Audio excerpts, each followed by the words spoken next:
નમસ્કાર, હું છું પ્રણવ સોનગર અને આજે આપણી સાથે ઉપસ્થિત છે ડીસા એન્જલ સ્કૂલના નીટના ટોપર એવા ઉર્મિલાબેન વિરોણિયા. ઉર્મિલા, ખૂબ ખૂબ અભિનંદન કે તમે નીટમાં એટલા સારા માર્ક્સ લાવ્યા છો. તમે નીટમાં એટલા સારા માર્ક્સ લાવ્યા છો તો કેવો અનુભવ કરી રહ્યા છો? બહુ ખુશી થાય છે, આજુબાજુથી ગુડ વિશિસ મળે છે, મારા પેરેન્ટ્સ તથા ટીચર્સ બી બહુ ખુશ છે અને એ જોઈને મને બી ખુશી થાય છે, પ્રાઉડ ફીલ થાય છે. તો નીટના જે એક્ઝામમાં તમે આટલા સારા માર્ક્સ લાવ્યા છો તો રોજનું કેટલા કલાકનું વાંચન હતું, કઈ રીતે પ્લાનિંગ કરતા હતા તમે?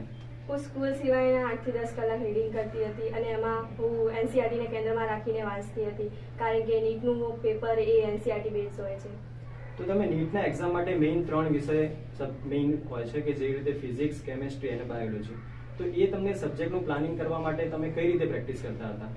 હું સબ્જેક્ટ વાઇઝ કહું તો ફિઝિક્સ એક પ્રેક્ટિસનો વિષય છે, મારે બી બહુ પ્રેક્ટિસ કરવી પડી હતી.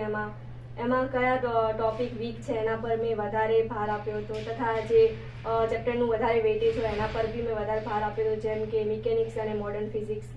તથા ફિઝિક્સમાં આપણે સ્માર્ટ પ્લાનિંગ હોવું જરૂરી છે, કયા ટોપિક વીક છે અને કયા સ્ટ્રોંગ. ફિઝિક્સમાં એનસીઆરટી વાંચવી જરૂરી છે, તથા 1 મિનિટમાં એક ક્વેશ્ચન સોલ્વ થઈ જાય એવું ટાઈમ મેનેજમેન્ટ હોવું જરૂરી છે. ફિઝિક્સમાં ફોર્મ્યુલા પર પકડ હોવી જરૂરી છે, જેથી આપણે સરળતાથી ક્વેશ્ચન સોલ્વ કરી શકો.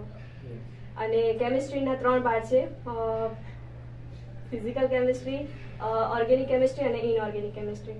ફિઝિકલ કેમિસ્ટ્રી એ ઇઝી હોય છે અને એમાં એનસીઆરટી વાંચવી જરૂરી છે, તથા તેમાં સારા વેટેજનું ક્વેશ્ચન આવે છે.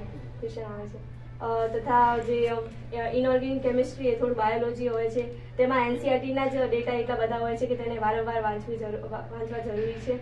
તથા જે એમાં ઓર્ડર છે એક પેજમાં લખીને યાદ રાખવા જોઈએ. તથા ઓર્ગેનિક કેમિસ્ટ્રી એમાં બી આપણે એનસીઆરટી વાંચવી જરૂરી છે, કારણ કે એમાં સામાન્ય નામ ઘણા પ્રોબ્લેમ કરતા હોય છે. તથા પીવાયક્યુ અને મોડ્યુલના ક્વેશ્ચન બી સોલ્વ કરવા જોઈએ, કારણ કે એમાં ક્વેશ્ચન ફેરવીને પૂછાતા હોય છે, તેથી એક્સ્ટ્રા કરવાની જરૂર છે. બાયોલોજી માટે NCERT more then enough, because 95% question paper A NCERT base હોય છે. તેથી એનસીઆરટી મિનિમમ 10 વાર તો વાંચવી જ જોઈએ. તથા બાયોલોજીમાં એ માઇક્રો ઓર્ગેનિઝમના નામ યાદ રાખવા એ બહુ મુશ્કેલ હોય છે, તેથી તેને બી એક પેજમાં લખીને વારંવાર વાંચવા જોઈએ, જેથી યાદ રહે. તો બરાબર, તમે જણાવ્યું કે 3 સબ્જેક્ટની તમે આવી રીતે પ્લાનિંગ કરતા હતા, આવી રીતે પ્રેક્ટિસ કરતા હતા. હવે નીટની એક્ઝામ માટે 180 પ્રશ્નો હોય છે અને દરેક પ્રશ્ન માટે 180 મિનિટ, એટલે કે એક પ્રશ્ન માટે 1 મિનિટ તમને મળતી હોય છે, એટલે કે 3 કલાક. તો તમે એ સબ્જેક્ટની પ્લાનિંગ, તમે ટાઈમ મેનેજ કેવી રીતે કરો છો? પહેલા તો બાયોલોજી અને કેમિસ્ટ્રી જેટલું બને તેટલું અમે જલ્દી પતાવવાની કોશિશ કરીએ, જેથી કરીને ફિઝિક્સમાં વધારે ટાઈમ મળે. અને એના માટે આપણે મોક ટેસ્ટની પ્રેક્ટિસ કરવી જરૂરી છે. તો એવા વિદ્યાર્થીઓ હોય છે કે જે બચપનથી ડોક્ટર બનવા માંગતા હોય છે, યા પછી ભણવા માટે આગળ જવા માંગતા હોય છે, કોચિંગ કરવા માંગતા હોય છે, પરંતુ તેમની આર્થિક પરિસ્થિતિ થોડી વીક હોય છે અને જેના કારણે તેઓ બહાર ભણવા જઈ શકતા નથી, અને સ્પેશિયલ એમાં તો ગર્લ્સ. તો એમના માટે શું પોસિબિલિટી હોઈ શકે? પહેલી વાત કે નીટ માટે કોઈ એક્સ્ટ્રા કોચિંગની જરૂર નથી, અને બહાર ગામ જઈને કોઈ આની સ્ટડી કરવાની કોઈ જરૂર નથી, કારણ કે તેનાથી ટાઈમ બગડે. ઉર્મિલાબેન, તમે નીટમાં સારા એવા માર્ક્સ મેળવીને તમારો ગોલ અચીવ કર્યો છે, તો એની પાછળ મહત્વનો ફાળો કોનો હતો? પહેલા તો મારા પેરેન્ટ્સ તથા સ્કૂલ ટીચર્સ અને મારા મિત્રો. તો તમે બોલ્યા સ્કૂલ ટીચર્સ, તો સ્કૂલનો ફાળો શું હતો?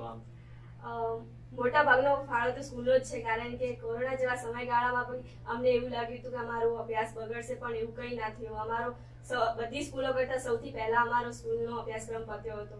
તો તમે એવું કહેવા માંગો કે સ્કૂલ, જે એન્જલ સ્કૂલ છે, એ બહુ સારી રીતે તમને હેલ્પ કરી, અને ડીસામાં સૌ પ્રથમ કે ભાઈ છોકરાનું ભવિષ્ય ના બગડે તો તરત તમારા ઓનલાઈન ક્લાસીસ ચાલુ કરી દીધા. પણ જ્યારે તમે સ્કૂલમાં હતા તો ત્યારે તમને એક્સ્ટ્રા ક્લાસ કે એક્સ્ટ્રા કલાકો તમને વાંચવા મળતા? અમારો સ્કૂલનો ટાઈમ 8 થી 2 નો હતો, અને એના સિવાય અમારા સાંજના જે એસએસટીએસ ક્લાસમાં હતા, જેમાં અમે સેલ્ફ સ્ટડી કરતા અને અમારા જે બી ડાઉટ હોય એ અમે સર જોડે સોલ્વ કરાવતા હતા. ત્યાં બધા સબ્જેક્ટ વાઇઝ ટીચરો હાજર હતા.